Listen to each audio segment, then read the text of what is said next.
Okay, so this is episode 2,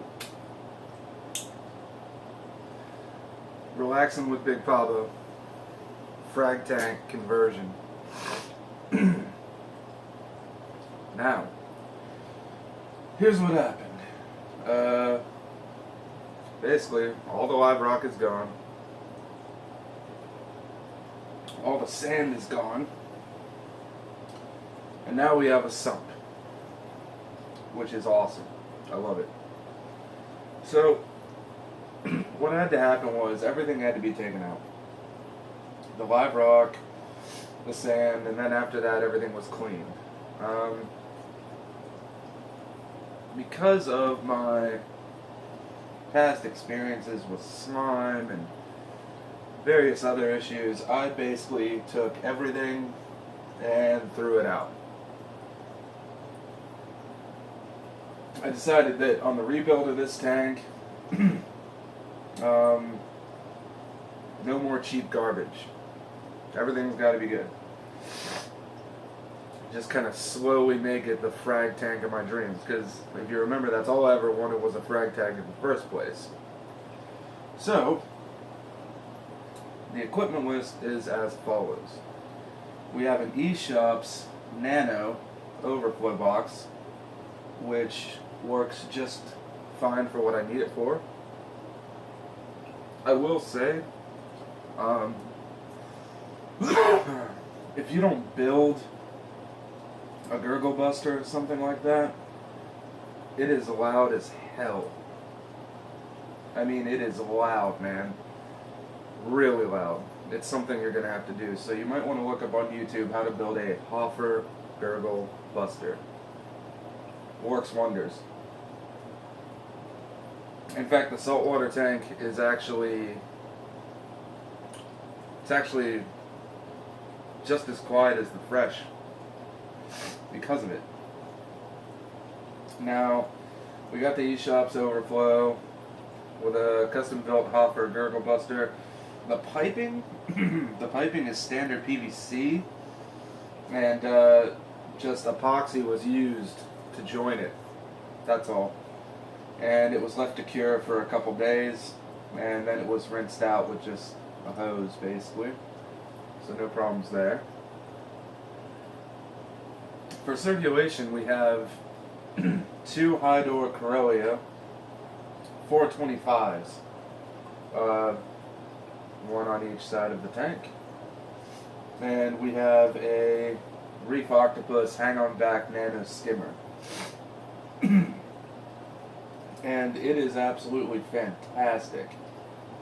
This thing skims like crazy. It is just fantastic. It's great. I didn't really have room to put one in the sump. I'm happy with it. It's good. And we have a UV green killing machine for the UV.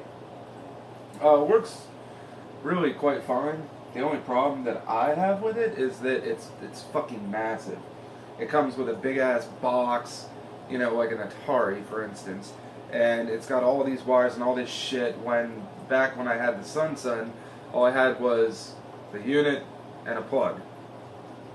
It's just so much better. But once again, the theme here is no cheap garbage. All quality. The heater is fantastic. It's an Aqueon heater, but it's the Pro line. So it's made of like a thick plastic. You can't shatter it like a glass one. It has a thermostat. It works just fine. Nothing wrong with it. Fantastic. Now, you can't see it, but down below is the sump.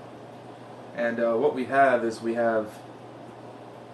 the overflow box going into a filter sock, 1 large brick of Marine Pure, and a Eheim return pump, and an Aqueon preset 50-watt heater, just for emergencies in case the main doesn't work or it stops working. Now, I can say with the Marine Pure, it's been fantastic. The cycle initially was a little difficult, but I got some advice. What happened was it was refilled all with fresh salt water. The clownfish was dropped in. Once the ammonia started to creep up just a tad, Biospiro was added, then Prime was added to keep him safe. Well, a day or two later, you get nitrates. When you use Biospiro, you get a fuckload of nitrates. We're talking like 80 nitrate. It is ridiculous.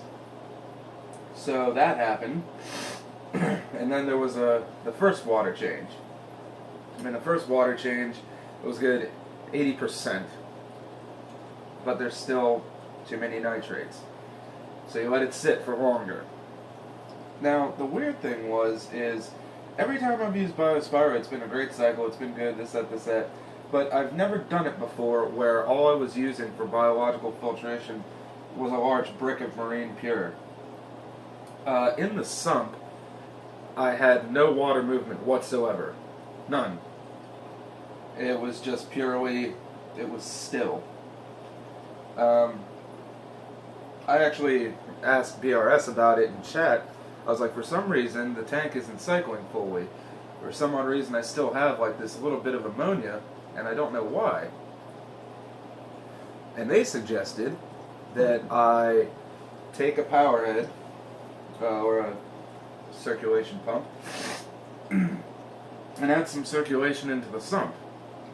And I did. I have this a 425 running water through the brick. And within 20 hours, all ammonia was gone. No ammonia whatsoever. So the cycle's complete. Now we just got a shitload of nitrate in here. So, today, as you can see from my previous video, I took all my, gallons of distilled water I'd been saving up and everything like that, took them to the dump, bought 15 gallons, and there it is mixing. So we'll do a massive water change on this thing, and hopefully get to the point where there's really no nitrates. And then, buy a nice frag stand, go and fill it up with coral. It's going to be fantastic. Now, what else is there to say about this?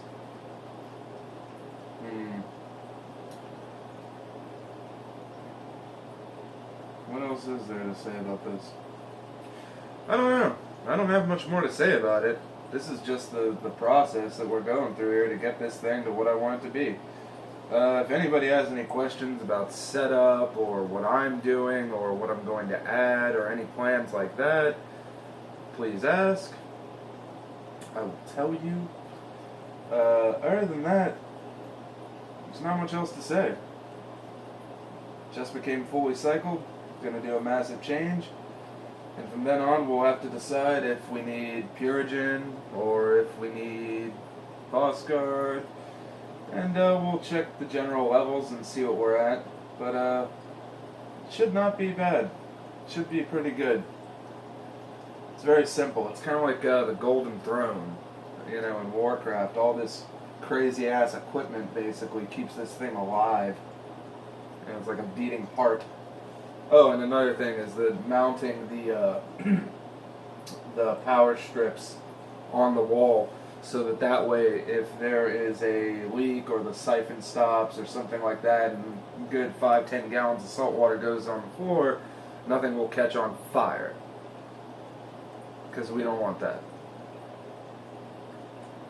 Yep. That's about it for this episode.